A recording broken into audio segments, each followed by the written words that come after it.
Hello दोस्तों, नमस्कार। कैसे हैं आप सब। संजीत साइंस क्लासेस के चैनल में आप सभी का स्वागत है। आज हम पढ़ेंगे दोस्तों कि रक्त किसे कहते हैं और इसका क्या काम होता है।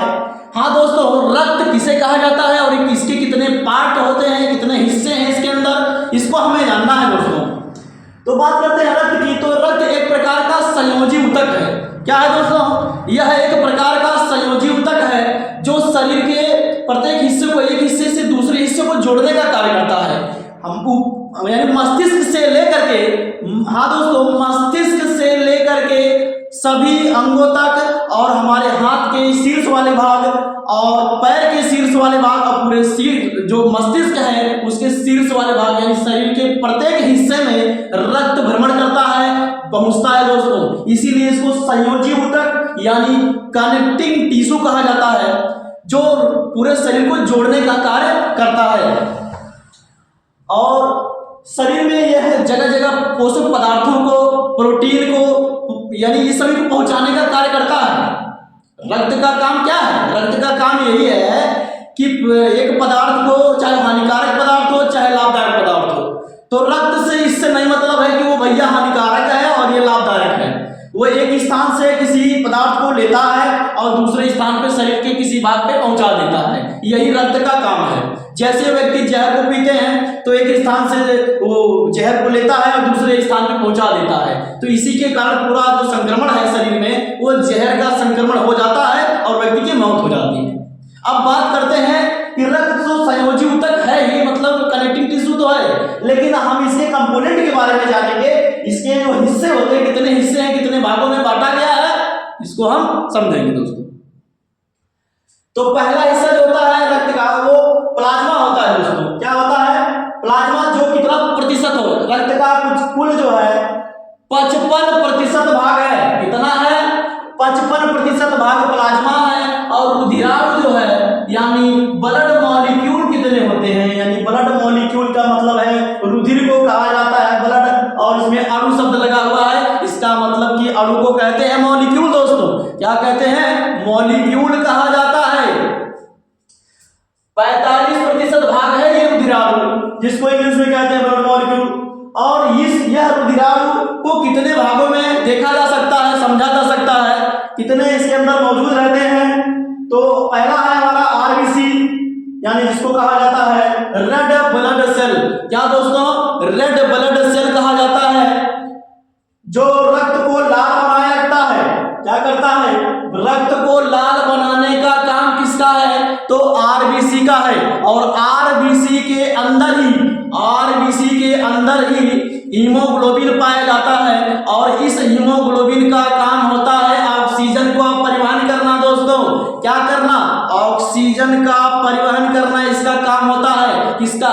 हीमोग्लोबिन, जो कि आरबीसी के अंदर मौजूद होता है। तो अगर बात आती है किसी परीक्षा में कि खून का लाल रंग होता है किसके कारण? आरबीसी के कारण, तभी भी बात सही है। अगर बात आती है कि हीमोग्लोबिन के कारण होता है, तभी भी बात सही है। लेकिन आरबीसी और हीमोग्लोबिन दोनों ही दे देता है कि खून का लाल रंग किसके कारण होता है। तो आप हीमोग्लोबिन को लगाइएगा दोस्तों, जो सही है वो सही है। हीमोग्लोबिन के जो आरबीसी है, आरबीसी के अंदर हीमोग्लोबिन पाया जाता है। आरबीसी के अंदर हीमोग्लोबिन होता है और आरबीसी के कारण खून का रंग जो है वो लाल होता है। और डब्ल्यूबीसी की बात करते हैं। डब्ल्यूबीसी को कहा जाता है white blood cell. White blood cell या सेल भी कहते हैं, कई लोग कार्प सेल्स भी पढ़ते हैं। तो दोनों ही बातें सही हैं अपनी जगह पे। देखिए, डब्ल्यूबीसी का काम होता है शरीर में मौजूद रहता है, ब्लड के अंदर मौजूद है, तो हम जान रहे हैं। तो इसका काम होता है रोगाणुओं को मारना। जी हाँ दोस्तों, डब्ल्यूबीसी जो होता है वह शरीर में आने वाले रोगाणुओं को मारता है, यानी वायरस, बैक्टीरिया जितने भी हैं, अगर कोई भी हमारे शरीर में आते हैं तो ब्लड के संपर्क में आने पे ब्लड का कौन सा हिस्सा लड़ता है? डब्ल्यूबीसी लड़ करके, मार करके भगा देता है या मार देता है। और बात करते हैं प्लेटलेट्स की। प्लेटलेट्स रक्त के अंदर कंपोनेंट वो है जो क्या करता है? रक्त का थक्का जमाने के लिए उत्तरदायी है। जी हाँ दोस्तों, रक्त का थक्का जमाने के लिए उत्तरदायी है। रक्त अगर कहीं कट जाता है, मान लीजिए अगर हमारा कहीं कट गया तो कटे हुए भाग में से जो रक्त निकल रहा है, रक्त का थक्का कौन जमाएगा? तो रक्त का थक्का जमाने के लिए ब्लड के अंदर क्या मौजूद है? प्लेटलेट्स दोस्तों। यह भी हल्के चिपचिपा होता है, इसका भी रंग हल्का पीला होता है दोस्तों, यह चिपचिपा होता है। और कौन सा ऐसा रोग है जिसमें प्लेटलेट की संख्या में कमी आ जाती है? आप इसमें इसको कमेंट करिएगा वीडियो पर। और तब तक के लिए चलते हैं दोस्तों, जय हिंद। बात करते हैं इस प्लाज्मा की, तो प्लाज्मा हम अगले वीडियो में पढ़ेंगे, पार्ट 2 वाले वीडियो में हम इसको देख लेंगे। अभी तक हमने रुधिराव के बारे में समझा है कि आरबीसी डब्ल्यूबीसी के क्या कार्य है और प्लेटलेट के क्या कार्य है। और पार्ट 2 वाला जो इसका वीडियो होगा रक्त का, उसमें हम प्लाज्मा के बारे में पढ़ेंगे दोस्तों। प्लाज्मा क्या होता है?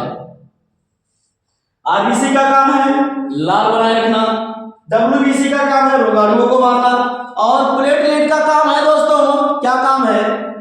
क्या काम है? काम ये है कि रक्त का थक्का जमाना, यानी रक्त के थक्के को जमा देना, रक्त क्लॉटिंग। जी हाँ दोस्तों, उम्मीद करते हैं कि यह वीडियो आपको पसंद आया होगा। तो चलते हैं, आप इस वीडियो को ज्यादा से ज्यादा शेयर करिएगा। अगर हमारी मेहनत में अगर लगता है कि हमने वास्तव में मेहनत की है, तो चैनल पे जरा आप भी सपोर्ट कीजिए और इसको ज्यादा से ज्यादा शेयर करिए दोस्तों। चलते हैं दोस्तों, जय हिंद।